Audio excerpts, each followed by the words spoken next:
நாள் என் செய்யும் வினைதான் என் செய்யும் இனி நாடி வந்த கோல் என் செய்யும் கொடுங்கூற்று என் செய்யும் குமரேசர் இரு தாளும் சிலம்பும் சதங்கையும் தண்டையும் சண்முகம் தோளும் கடம்பும் எனக்கு முன்னே வந்து தோன்றிடனே. ஹரிநாராயண துரித நிவாரண பரமானந்த சதாசிவ சங்கர யோகி ராம் சுரத்குமார் யோகி ராம் சுரத்குமார் யோகி ராம் சுரத்குமார் ஜெயகுரு ராயா. ஓம் சுதர்சனாய வித்மகே மா ஜ்வாலாய தீமகே தன்ன சக்கர பிரச்சோதியா. உலகெங்கிலும் வாழ்ந்து கொண்டிருக்கும் நேயர்களுக்கு டாக்டர் சைதை ராஜாவின் அன்பான வணக்கங்கள். நாம் இப்பொழுது இந்த எபிசோடில் வாக்கிய பஞ்சாங்க அடிப்படையில் வார ராசி பலன்கள் செப்டம்பர் 16 முதல் செப்டம்பர் 22 வரைக்கும் உள்ளடக்கிய நாட்களுக்கு கிரகங்கள் ஒவ்வொரு ராசிக்கும் எப்பேற்பட்ட பலன்களை வழங்கப் போகிறது என்பதை பார்க்கலாம் வாங்க. மேஷ ராசி காலபுருஷனுக்கு முதல் ராசி. அஸ்வினி பரணி கார்த்திகை முதல் பாதம் உள்ளடங்கியது. இந்த ராசிக்கு இந்த வார கிரகங்கள் எப்பேற்பட்ட பலனை வழங்கப் போகிறது. முதல்ல ராசிநாதன் 3ஆம் இடத்துல மிதுனத்தில் இருக்கார், முயற்சி ஸ்தானத்தில் இருக்கார். ராசிக்கு 2ஆம் இடத்தில் குரு சூப்பராக இருக்கார், ஸ்தான பலம். அது மட்டும் இல்லை, பார்வை பலம் வேறு இருக்குது. 6, 8, 10ஆம் இடத்தை பார்க்குறேன். 11ஆம் இடத்துல சனி பகவான் இருக்கார், 12ல் ராகு பகவான் இருக்கார். இப்படி கிரகங்களுடைய சஞ்சார நிலைகள் மிக மிக சிறப்பாக இருப்பதால் இந்த மேஷ ராசியில் பிறந்த அன்பர்களுக்கு இந்த வாரம் சுமாராக இருக்குமா இல்லை சூப்பராக இருக்குமா அப்படின்னு பார்த்தீங்கன்னா கண்டிப்பாக சூப்பராகவே இருக்கும் அப்படின்னு சொல்லலாம். குரு ஒன்றே போதுங்க. 2ஆம் இடத்துல குரு இருக்க கொடுத்து வைக்கணும். அப்புறம் பார்வை பலம் வேறு. இந்த மேஷ ராசியில் பிறந்தவர்களுக்கு இந்த வாரம் பணம் பல வகையில் பையை நிரப்பக்கூடிய ஒரு தருணம். பல வகை அப்படின்னா சொத்து பத்தில் இருந்து வரும், வேலையில் இருப்பீங்க, தொழிலில் இருப்பீங்க, இல்லை இப்போ பிள்ளைகள் மூலம் வருமானம், மனைவி மூலம், மக்கள் மூலம், ஷேர் மார்க்கெட் மூலம், அசையா சொத்துக்கள் மூலம், அசையும் சொத்துக்களான வண்டி வாகனங்கள் மூலம், இப்படி பல வகையில் பணம் பையை நிரப்பக்கூடிய ஒரு காலகட்டம். அப்போ பணம் வந்ததுன்னு சொன்னால் குடும்பத்தில் ஒரு நிம்மதி, சந்தோஷம், குதூகலம் கண்டிப்பாக இருக்கத்தானே இருக்கும். அப்போ பார்த்தீங்க அப்படின்னு சொன்னால் குடும்பத்தில் அமைதி, நிம்மதி, சந்தோஷம், குதூகலம் ஏற்படும். கணவன் மனைவி ஒற்றுமை, சந்தோஷம், குதூகலம் இருக்கும். குடும்ப உறுப்பினர்களும் இனிமையாக சந்தோஷமாக இருப்பார்கள், பழகுவார்கள். வீட்டிற்கு வரக்கூடிய விருந்தாளிகளாகட்டும், நட்பு வட்டாரங்களாகட்டும், அவங்களால வீடே களை கட்டக்கூடிய ஒரு தருணம் அப்படின்னு சொல்லலாம்.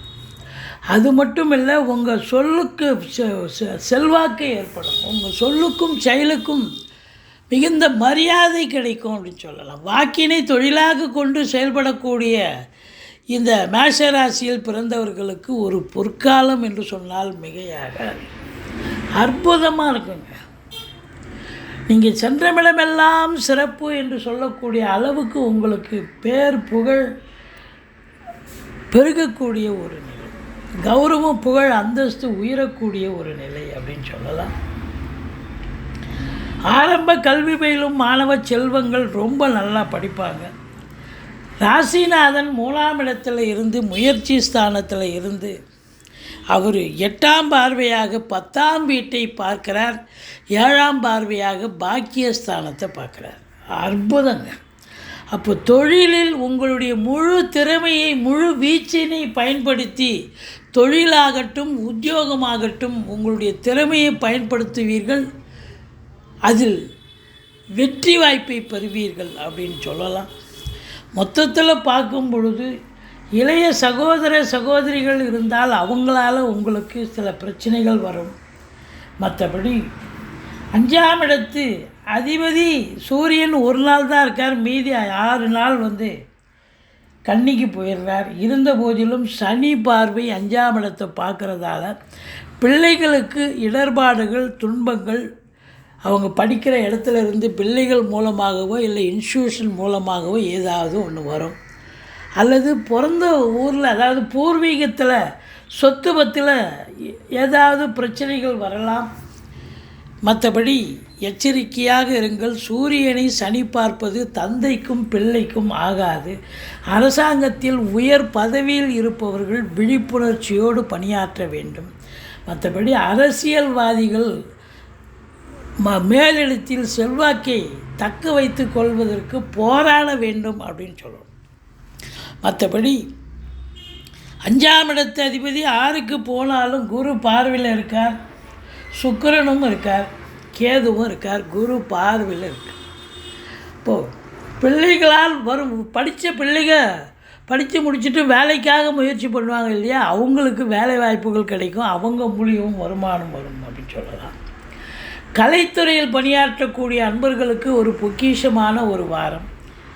வேலைவாய்ப்பு இல்லாதவர்களுக்கு வேலைவாய்ப்பு கிடைச்சி நல்ல சம்பாத்தியம் சந்தோஷம் கண்டிப்பாக கிடைக்கும். சின்ன திரையாகட்டும் பெரிய திரை, அதாவது சினிமா அல்லது தொலைக்காட்சி மீடியாவில் பணியாற்றக்கூடியவர்கள், டெக்னீஷியன் ஆகட்டும், நடிகைகளாகட்டும் எல்லாருக்குமே ஒரு அற்புதமான காலம். அது மட்டும் இல்லை, 2ஆம் இடத்து அதிபதி 6க்கு போனாலும் குரு பார்வையில் இருக்கு. வரக்கூடிய வருமானங்கள் வரும், செலவினங்கள் ஆகக்கூடிய ஒரு அமைப்பு இருக்கும் அப்படின்னு சொல்லலாம். அது சுப செலவாகத்தான் அமையப்போகிறது. பிள்ளைகளுடைய கல்வி, மற்றபடி வீடு வாங்க, மனை வாங்க, தோட்டம் துறவு வாங்க, கண்டிப்பாக உங்களுக்கு அதில் செலவினங்கள் ஏற்படும். மற்றபடி 7ஆம் இடத்து அதிபதி 6ல் அமர்ந்தாலும் குரு பார்வையில் இருப்பது வாழ்க்கை துணை அல்லது துணைக்கும் உங்களுக்கும் கருத்து வேறுபாடு வந்தாலும் ஒன்றும் பெரிய லெவலில் பிரச்சனைகள் இருக்காது. நண்பர்கள் சொன்னால் புரிஞ்சுப்பாங்க. கூட்டு தொழில் செய்கிறவங்களுக்கு, கூட்டாளிகளுக்கும் உங்களுக்கும் பிரச்சனை வரும், கொஞ்சம் அனுசரித்து போங்க. திடீர் அதிர்ஷ்ட வாய்ப்புகள் தேடி வரும், வரா கடன்கள் வசூலாகும், இன்சூரன்ஸ் பணம் கிளைம் ஆகி கைக்கு வரக்கூடிய காலகட்டம். இந்த துப்பறியும் இலாக்காவில் பணிபுரியும் சிபிசிஐடி போன்ற அதிகாரிகளுக்கு ஒரு அற்புதமான காலகட்டம். சாதிப்பீங்க, அதாவது சில விஷயங்களை வெளியே கொண்டு வருவீங்க. மறைமுகமாக இருந்த விஷயங்கள் இப்போ வெளியே கொண்டு வரப்படும் அப்படின்னு சொல்லணும். அந்தளவுக்கு அவங்களுடைய திறமைகள் வெளிவந்து அவங்களுக்கு பாராட்டுதல்கள் கிடைக்கும். மற்றபடி சொந்த தொழில் பண்ணுறவங்க நம்பி கடன் வாங்கி தொழிலில் போடலாம், தொழில் அபிவிருத்தி ஆகும். வெளியூர் வெளிநாட்டு பயணம் அனுகூலத்தை தரும். நீங்கள் உயர்கல்விக்காக சென்றாலும் சரி, உத்தியோகத்திற்காக சென்றாலும் சரி, இல்லை சொந்த தொழிலுக்காகவே சென்றாலும் சரி, சாதிக்கக்கூடிய ஒரு நேரம், பாக்கிய நிறைவை பெறக்கூடிய ஒரு நேரம். எதையும் நீங்கள் சாதாரணமாக அணுகினாலே அது பெரிய வெற்றியை தேடித்தரும். 10ஆம் இடத்தில் சனி பகவான், 11ஆம் இடத்தில் 10 சனி பகவான் இருந்து வக்ரகதியில் பெறுவதால் தொழில் ரீதியாக, உத்தியோக ரீதியாக கொஞ்சம் அதிகப்படியான உழைப்பு தேவைப்படுகிறதே ஒழிய மற்றபடி குறை ஒன்றும் இல்லை. உள்நாட்டு வாணிபம், வெளிநாட்டு வாணிபம், ஏற்றுமதி இறக்குமதியாளர்கள், ஷேர் மார்க்கெட்டில் இன்வெஸ்ட் பண்ணுறவங்க, ஸ்பெக்குலேஷன் பண்ணுறவங்க, ஆன்லைன் பிஸ்னஸ் பண்ணுறவங்க, இவங்களுக்கெல்லாம் சிறப்பான காலம். ராசியை சனி பகவான் பார்ப்பதால் கொஞ்சம் மந்திச்சூட்ட மாதிரி இருப்பீங்க, டென்ஷனாக இருப்பீங்க, பரபரப்பாக இருப்பீங்க. இருந்த போதிலும் இந்த வாரம் நீங்கள் சாதிக்கக்கூடிய ஒரு வாரம், சந்தோஷகரமான ஒரு வாரம் என்று சொன்னால் மிகையாகாது. நீங்கள் வணங்க வேண்டிய தெய்வம் முருகப்பெருமானை வணங்குங்கள்.